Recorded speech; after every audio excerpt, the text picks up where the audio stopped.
Assalamualaikum warahmatullahi wabarakatuh.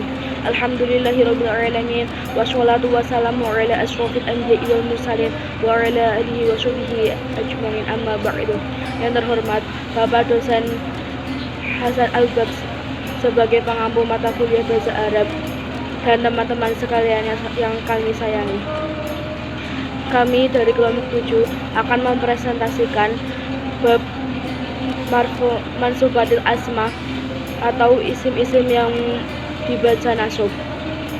Saya Fathia Nuzulia sebagai moderator dan Nur Laila sebagai pemateri.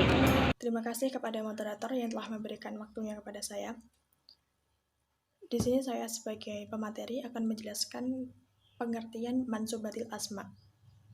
Mansubatil asma adalah isim-isim yang dinasabkan. Nasab adalah i'rab yang ditandai dengan harokat fathah dan penggantinya yaitu alif, kasroh, ya, dan hadfun nun. Isim menjadi tanda nasab pada kata yang berbentuk isim mufrad, jamak taksir, dan fi'al mudhari'. Macam-macam mansubatil asma dan bagian-bagiannya. Macam-macam isim yang dibaca nasab pada bagian 2 ini ada 7. Di antaranya mustasna. Mustasna adalah bab yang menerangkan kata yang dikecualikan, yang jatuh setelah huruf istisna. Istisna adalah membuat pengecualian dalam rangkaian kata. Adapun isim yang terletak sebelum huruf istisna dinamakan mustasna minhu. Dalam istisna terdapat mustasna minhu atau kata sebelum adat istisna, mustasna atau kata setelah adat istisna, dan adat istisna. Contoh ja'at tullabu illa zaidan. Kata illa adalah salah satu huruf istisna. Kata sebelumnya yaitu at-tullabu dinamakan mustasna minhu, dan kata setelahnya zaidan dinamakan dengan mustasna. 2. Isim la. Isim la adalah mubtada yang dimasuki huruf la nafi li jinsi. La dalam bahasa Arab ada 2 macam, yaitu la nahi dan la nafi. La nahi adalah kata yang digunakan untuk menunjukkan larangan yang berarti jangan. La nahi berada sebelum fi'il mudhari' dengan fi'il dhamir mukhatabah. La nahi juga termasuk amil jazm, sehingga fi'il mudhari' yang didahului oleh la nahi beri'rab jazm. Contoh, la takun, dan lainnya. Sedangkan la nafi adalah kata yang digunakan untuk menunjukkan makna tiada. La nafi bisa masuk ke isim, juga fi'il. Contoh, la rojula. 3. Munada. Munada adalah kata yang berada setelah huruf nida atau kata panggil. Munada itu ada 3, yaitu 1. Munada mufrad ma'rifat, yaitu munada yang bukan mudhaf dan bukan serta mudhaf. Hukumnya mabni rafa tanpa tanwin. Contoh, ya zaitun. 2. Munada mudhaf, yaitu munada yang berupa mudhaf. Hukumnya nasab. Contoh, ya gulama zaitun. 3. Munada serupa mudhaf, yaitu munada yang maknanya disambungkan oleh lafaz setelahnya. Hukumnya nasab. Contoh, ya bani'an jadala. 4. Khabarnya kana wa akhwatuhu. Kana wa akhwatuhu adalah salah satu kumpulan fi'il yang termasuk amil munsif atau amilun yang merusak tatanan hukum mubtada dan khabar. Fungsi kana wa akhwatuhu adalah tarfa'ul isma wa tansibul khabar, merafakkan isimnya dan menasabkan khabarnya. Contoh, Muhammadun karimun. Muhammad sebagai mubtada, karimun sebagai khabar. Setelah kemasukan kana menjadi kana Muhammadun karimun. Mubtada yaitu Muhammad berubah menjadi isim kana, dan khabar menjadi khabarnya kana dan saudaranya bertugas untuk merafakkan isim yaitu Muhammad, tanda rafaknya dengan lemah, dan menasabkan khabarnya kana tanda nasabnya dengan fathah. 5. Isimnya inna wa akhwatuhu. Inna wa akhwatuhu adalah sekelompok huruf atau kata depan yang biasanya berada sebelum isim. Contohnya, Allahu sami'un alim. Lafal Allah menjadi mubtada dibaca rafa, sedangkan lafal sami'un menjadi khabar. khobar yang dibaca apa. Setelah kemasukan inna menjadi innallaha sami'un alim. Lafal Allah berubah menjadi isimnya inna yang dibaca nasab dengan fathah, sedangkan sami'un tetap dibaca rafa dengan tanda lemah karena sebagai khobarnya. 6. Maf'ul ma'ah.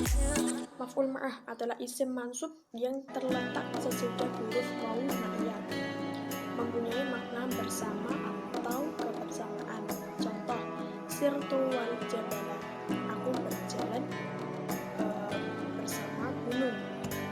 Al jabala dibaca nasab karena menjadi maf'ul ma'ah. Perbedaan wawu ma'iyah dan wawu ataf. Wawu ma'iyah itu bermakna beserta, sedangkan wawu ataf bermakna dan. 7. Maf'ul li ajlih. Maf'ul li ajlih adalah isim yang dibaca nasab yang bermanfaat untuk menyertakan sebab atau motif terhadap. Contoh, a'taitu al-faqir ta'aman li syafaqatihi. Aku memberi orang miskin tersebut makanan karena kasihan. Kata li syafaqatihi berkedudukan sebagai maf'ul ajlih, tapi dalam kalimat tersebut kata li syafaqatihi dibaca jar karena ada huruf lam. Karena kata tersebut diawali dengan huruf lam atau huruf jar, maka ia mempunyai hubungan dengan kata sebelumnya. 8. Tawabi bin mansub atau pengikut dari yang dinasabkan.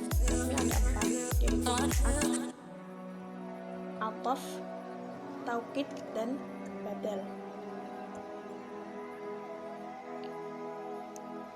Na'at atau sifat. Na'at adalah kata sifat yang menjadi penyempurna man'ut atau yang disifati untuk menjelaskan gambaran keadaan atau keadaan yang berhubungan dengan isim tersebut. Contoh, ja'a tilmidu al-mujtahidu, seorang siswa yang rajin telah datang.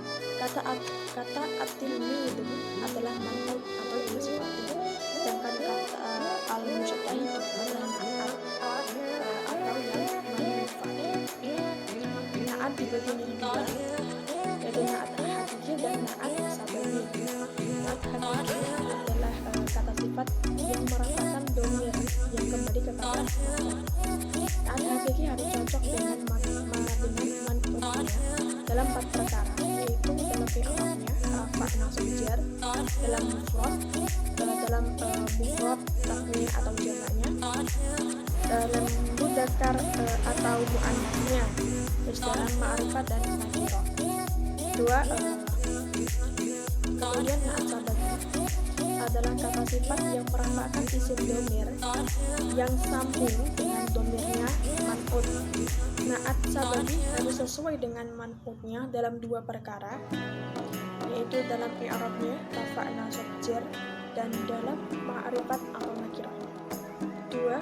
Ataf atau penyambung. Ataf dalam bahasa Indonesia disebut dengan kata hubung dan atau kemudian sebagainya.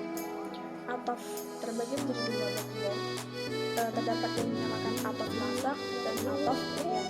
Pengertian ataf nasak yaitu ataf yang diantaranya tadi atau kata yang mengekor kata lainnya, atau matuf, dan matufnya kata yang berikutnya atau matuf terdapat di antara huruf ataf. Contoh, ishtaraitu al-manzila was-sayyarah. Saya akan melakukan pembelian rumah. Dari contoh di atas dapat diketahui bahwa al-manzila sebagai maktub alaih sebab yang disambungnya, sementara as-sayyarah sebagai maktub sebab yang menyambungkan. 2. Pengertian ataf bayan. Ataf bayan yaitu kalimat isim jamid yang mengekor matbu'nya, yang serupa sifat dalam segi menyatakan matbu'nya tanpa terdapat perantara huruf ataf. Contoh, ja'a Abu Bakrin. 3. Taukid atau penguat. Taukid adalah isim atau kata yang mempertegas atau menguatkan kalimat sebelumnya. Taukid ada 2, yaitu taukid lafzi dan taukid maknawi. 4. Badal. Secara bahasa makna badal sendiri adalah pengganti. Tugas badal yaitu menggantikan kata sebelumnya atau mubdal minhu. badal dibagi menjadi 4, yaitu badal syai'in atau kun, badal kun, badal istimal, dan badal ghalab. Badal syai'in atau kun ini badal yang sesuai dan cocok dengan mubdal minhunya dalam urusan maknanya.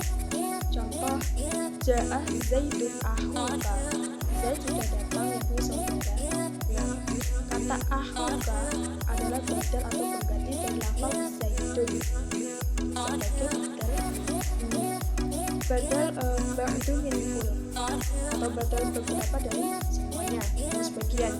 Contoh, akaltu al-ghafifa thuluthahu, aku sudah makan roti tersebut sepertiganya. Nah, kata salah tahu adalah badal sebagian saja. Artinya badal tersebut hanya mewakili sebagian, tidak semuanya.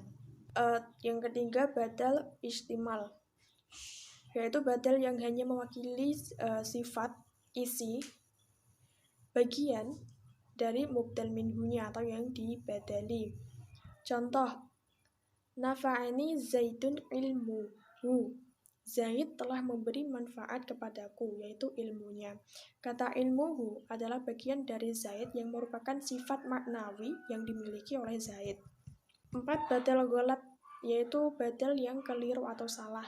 Contoh, ra'aitu Zaidan al-farosah, aku telah melihat Zaid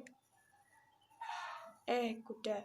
Dalam contoh di atas sebetulnya si mutakallim atau orang yang mengatakan itu melihat kuda, tapi dia keliru dalam mengucapkannya, sampai-sampai yang diucapkan ialah Zaid. Lantas si mutakallim meralat perkataannya tersebut dan diganti dengan kata kuda. Jadi yang dimaksud oleh si mutakallim ini, ra'aitu al-farosah, aku telah melihat kuda.